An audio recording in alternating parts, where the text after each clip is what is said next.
L'écologie, les écologies, parce qu'il y a deux écologies. Il y a l'écologie en tant que science qui étudie les rapports de tous les êtres vivants sur Terre avec leur milieu. Et puis il y a l'écologie militante, pour être plus précis, anthropocentriste, qui est la même chose, mais qui concerne les rapports uniquement d'Homo sapiens sapiens avec son milieu. Voilà. L'idée étant de savoir si en tant qu'espèce on a encore un grand avenir devant nous, ou si nous ne sommes qu'une espèce invasive qui allons disparaître à court terme parce que nous avons saturé notre milieu, un peu comme des bactéries dans un tube à essai, quoi. Alors là-dessus, ça ouvre des champs d'investigation intéressants.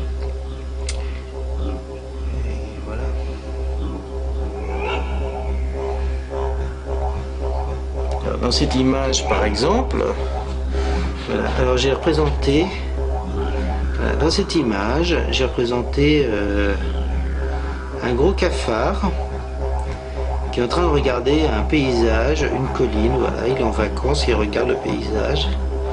Je trouve ça très beau, très bucolique. Voilà, il y a une petite colline.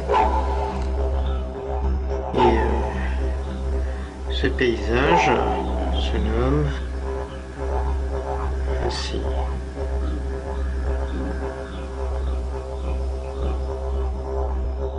L'homme est-il dans la nature ou hors de la nature?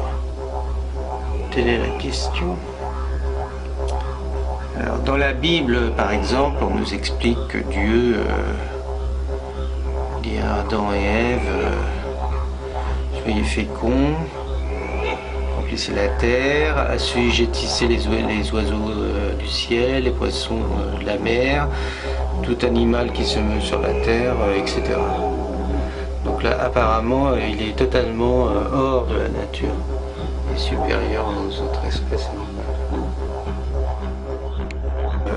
Pour des pygmées d'Afrique de l'Est, eh bien, quand ils tuent une petite gazelle pour la manger, ils se mettent à genoux à côté et ils lui demandent pardon, lui expliquant qu'ils doivent nourrir leur famille.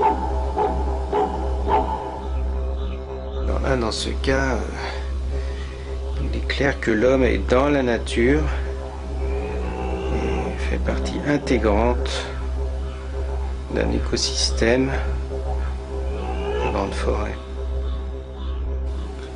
Les bêtes, entre guillemets, alors déjà dans cette expression,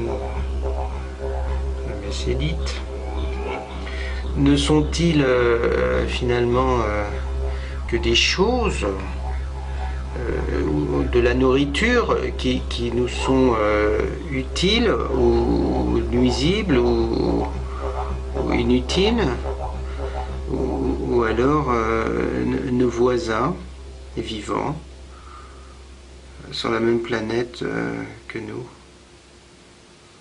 C'est une question que je trouve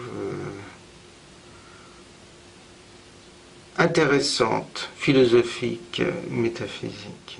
Voilà.